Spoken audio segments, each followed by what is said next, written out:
So, this is the next Jotunheim part. We are a few more turns into the future, and things have been happening. So we found a magic site here, Forest of 1,000 Streams, which is an incredibly lucky find for us. It grants us the Enchantress, who is a nature mage, not super useful, but then she can get any of the elemental magic paths. This is so big. Like, this opens up cross paths that normally are completely inaccessible to us. It opens up paths of magic we have no access to, such as fire. This is an extremely good mage for us to find.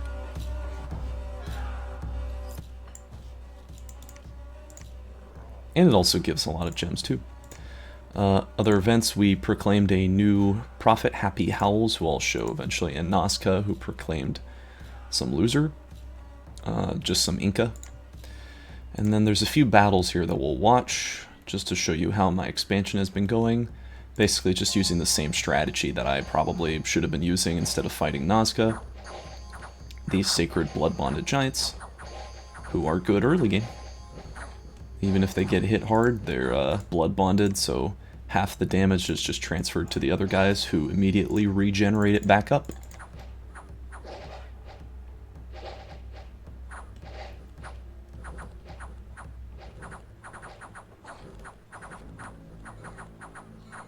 Yeah, we cut those cavalry to pieces. Another battle here in Behemoth's Rest. Again, basically the same strategy, just using these blessed giants to great effect. Unfortunately, this non-sacred giant goes out in front and he gets poked to death.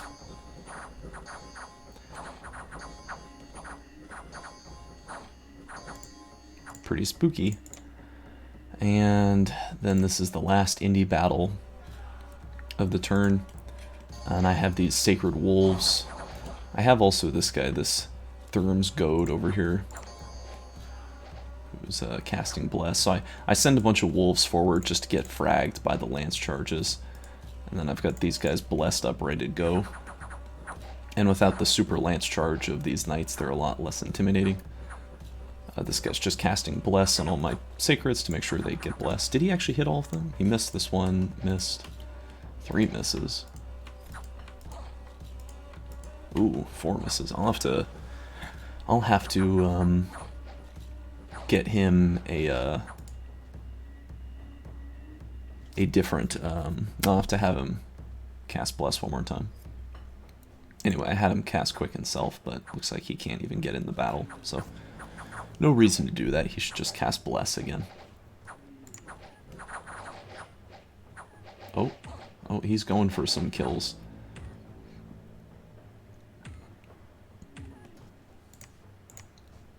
So those were all the indie provinces. We took 3.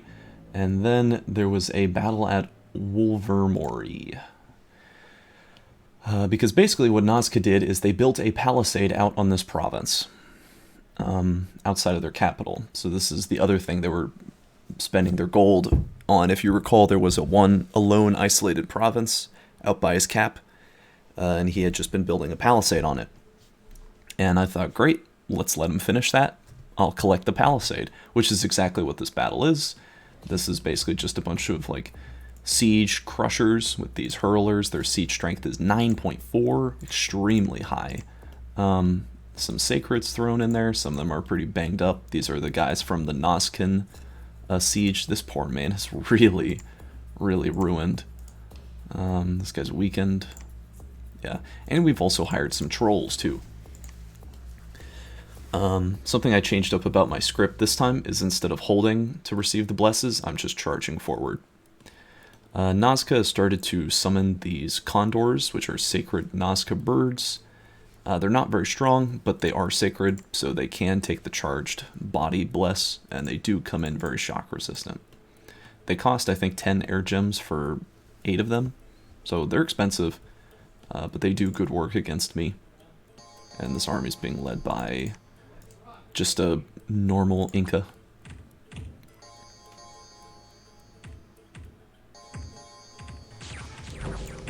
So this is a little awkward, but basically the Condor warriors jump down on the trolls to fight them, while the Condors themselves jump on the leadership and try to take them out.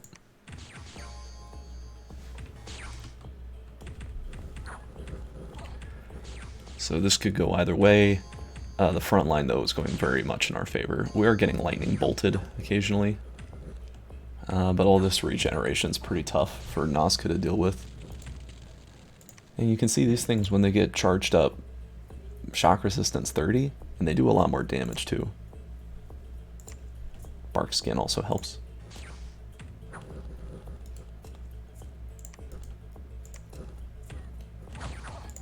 gonna turn on the little border.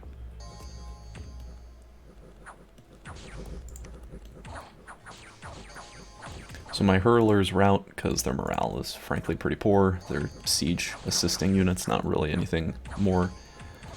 Some of them bump into the condors here in the back, unfortunately. The commanders were really able to just kill these guys on their own. The trolls have really held the line against the condor warriors. And Nazca runs away. So, pretty good battle for me, all things considered. He brought in a lot of expensive stuff, and he got punished badly for his aggression. This is all of these. It's another 10 air gems down the drain, which he's really just operating out of his cap, so he could make another batch of those in maybe 3 turns. Pretty brutal. Lost all these infantry, a bunch of sacreds, a lot of sacreds actually. Lost a lot of expensive sacreds here. These are not easily replaceable, and he lost this Hurin priest, which is a very nice mage to just throw away. His Inca got away, but that was really it. A few sacreds. I lost a lot of expensive stuff too. These hurlers are not cheap, and the trolls, I guess they're free. Losing the hearse is sad though. And we had just stormed the fort, so somehow we were able to go into it and hide. Like, there's nothing here in the fort. What is going on? There's nothing here in the fort at all. It's just this wall defense. So naturally the trolls just climb the walls and break the wings of these little Inca boys. Really without any trouble. So we took the fort, and I guess that happened first, so that way we were able to retreat into it. But incredibly, on the same turn, the Troll King has unexpectedly attacked. So the fort is thus under siege by 30 trolls. Which is pretty spooky. 30 trolls, I'm not even convinced I can actually beat that many trolls. Yeah, attack rearmost enemies? Yeah, I'm not actually sure I can win against a Troll King, huh? A Troll King. I'm kind of worried. I want to look that up. But otherwise, apart from this weird series of events, everything's going pretty good. You can see we've really expanded the empire. It's turn 18 presently. And we do have a second fort now, technically, so that's good. We've got 1, 2, 3, 4, 5, 6, 7, 8, 9, 10, 11, 12, 13, 14, 15, 16, 17 provinces. Which is good. That's quite a number of provinces. And we're making a nice bit of gold. And there's still more easy provinces for us to expand into. These 4 over here. And no one's really going to be able to contest us on those. Yis is in this pond, so unless they somehow swim up this way, it's not really a concern. We're decisively bordering Ashdod now, and we can really see their scales are quite positive. So I'm really not convinced that they took a Hellbless. Like, they do have Misfortune and Drain, so maybe, but that's a lot of growth, that's a lot of order, that's a lot of production, that's very expensive for all that. Otherwise, we've bumped into Abyssia over here, and Man over here. Yis owns our northern side, I think Abyssia owns this province too, and these ones as well. So Abyssia is over here somewhere, which I believe I predicted that. I think, yeah, this province is Tianqi. Tianqi at this point has gone AI, as they were invaded by Abyssia. And I think Man, and maybe Yis too. So they're dead. They're out of the game. They're even more out of the game than Nazca is. Nazca at least still has his capital. As feeble as it is, his army is mostly ghouls, and then the silver sacreds. He has his royal Malquai, which is very annoying. That's his, here, I'll show you. That is his Nazca. That is this thing, which is really good because it is a reanimator. And these things can pump out a infinite number of undead sacred stuff.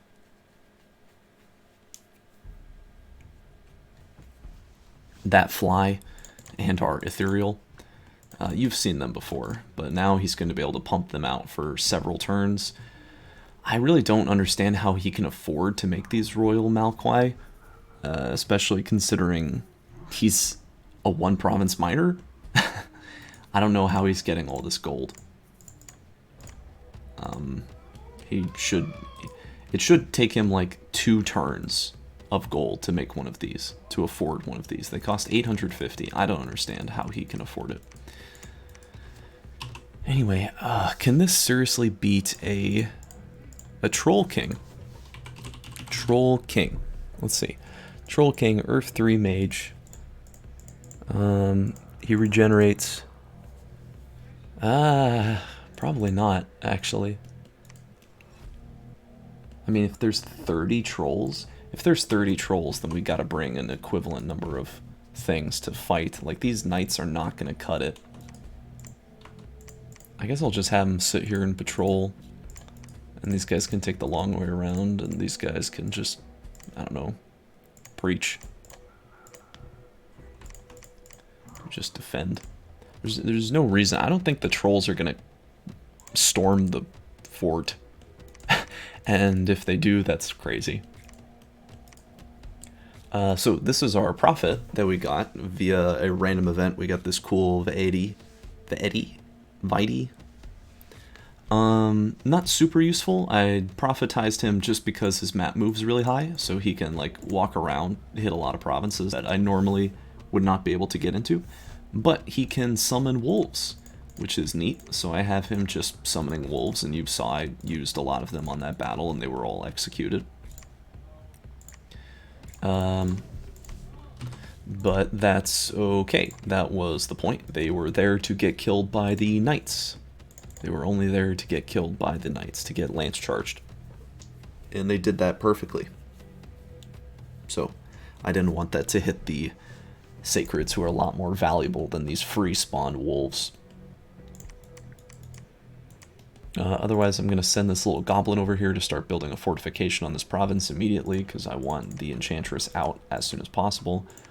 And on my capital, I'm going to make a scrotty, because I want to start blood hunting, and I want to start site searching water. I'm going to take this guy, all these units, and I'm going to combine them with this, and also the cap recruitment for the next turn. We're going to go down and hopefully put Nazca in a hole. We can take this army too and bring it down to Nazca. There's really a lot of force in the region I'm not applying anywhere. I wonder if I could send these guys into the barbarians if they'd win. 15 heavy cavalry. Their protection isn't good. Their defense is okay. Nah, I don't really like it.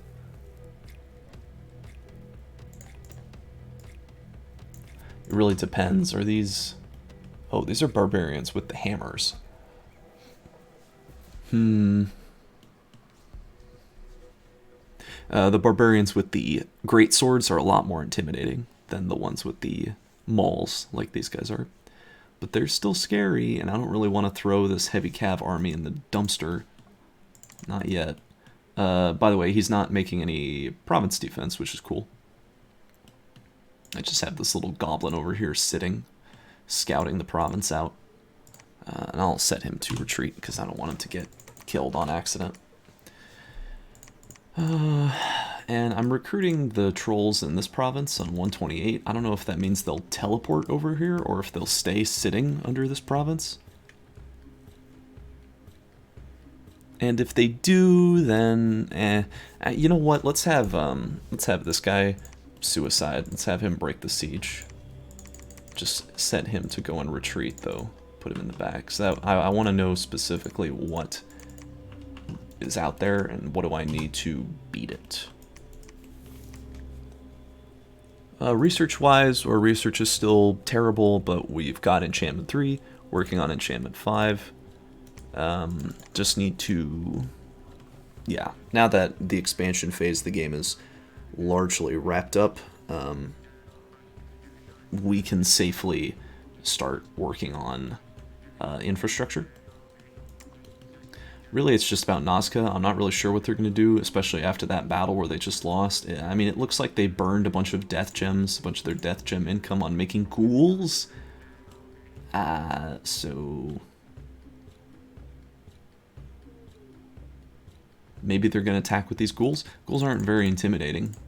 I'm not really worried about some ghouls. I wonder if I want to even up the PD in this province. I mean, that just seems like a waste. It's pretty cheap. It's only 40 gold. And barbarians are cool. Maybe they'll do some damage. I'm not actually collecting the money from this province because these dang trolls. How annoying. Whatever. Maybe they'll go away next turn. Or maybe they'll storm the fort. Game position-wise, I think our ability to win the game has improved massively. We only need 10 ascension points to become the new god, and we've got a throne right here that we border. We've got a throne right here that we border. There's a throne down here that's somewhat achievable. We have to go through Satis, but it's not the end of the world. We've got Ulm down here, who's not really super threatening to us. So yeah, those are all the super nearby forts. I mean, there's this too, but contesting this against Yis seems improbable. This is not totally impossible, but we'd have to defeat Ashdod in a war completely. We'd have to utterly defeat them, annihilate their nation entirely, and I'm not really convinced about the feasibility of that.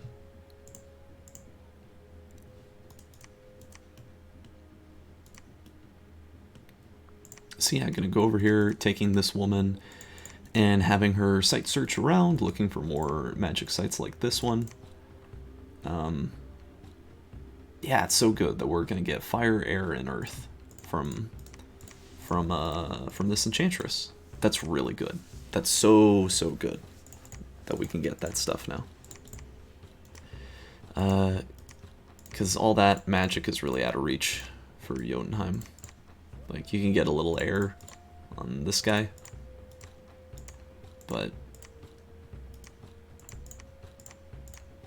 yeah, so this is just probably the best magic site we could have found.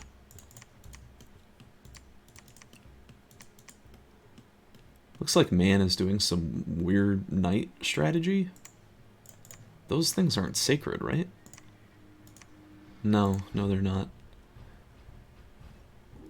And they're using these cav too? Oh, these are cool. Little, like, early age type cavalry. They've got a lance. But after that, I don't know what they attack with. They have a javelin too? Weird. How does that even work? Very strange.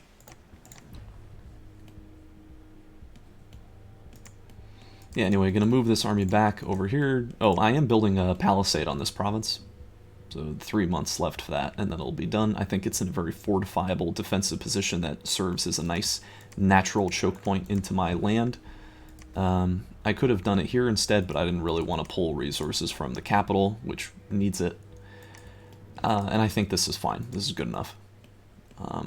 It defends the southern flank pretty well, and it can project power up here pretty safely. So I like this spot. I think it's good. It's also got a lot of resources in it, so it'll be around 100, and it can suck up from this province, which has a lot too, and this one, which has some. So I like this spot. It'll also be okay for blood hunting too, and it'll enable blood hunting safely in this province, and this province, and this province. We've got a lot of good blood hunting provinces. These two also look like good blood hunting provinces. Let's not send the cavalry into those barbarians. Let's just have them patrol around, because I think Nazca maybe is going to try to hit this province and maybe try here. Maybe go for this island. I don't know if they can tell that I own this, but it's frankly worthless. Very, very little income is being generated by it. Nazca took so many candles. 8 candles. Imagine if he took... well, I don't know.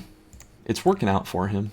I mean, it's not working out for him. He's out of the game. Like, he's lost. He's just putting up a little resistance, and really it's just up to me how efficiently I can defeat him.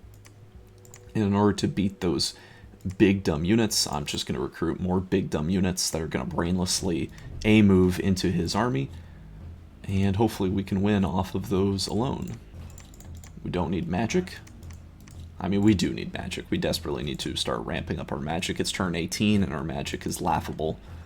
If we got into a major war with another player, they'd really wipe the floor with us. Like Ulm, you can see, he's already got a castle over here. Who knows where his capital province is? Oh, there it is. It's right here. So Ulm is actually somewhat close to Ashdod. Maybe they'll chafe. Do I see Satis? I do not. Do I see yes? Nope. I don't know why this province has 3 death scales on it. Anyway, this video is becoming rambling, so I'm going to conclude. Hopefully next turn we will see what trolls are sieging the fort and start moving an army south to finish off Nazca, start getting our blood economy up, and start really researching, pumping out bigger armies, finishing off these indie provinces. It's looking okay right now, but I think it could get a lot worse. It could get a lot worse because of my failure to take Nazca like 6-7 turns ago. Because of that first really unlucky battle that I had, I think it has fluctuated. That being my win possibilities.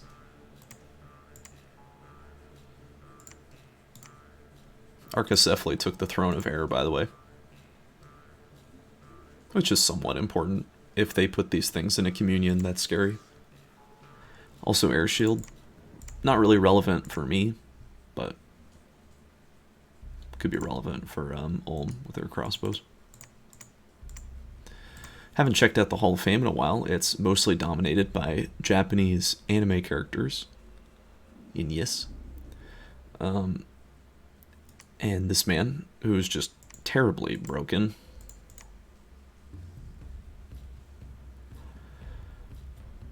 Yeah, these Ysian knights are quite spooky. I wonder how big Yis really is. Anyway, that's the end of this part.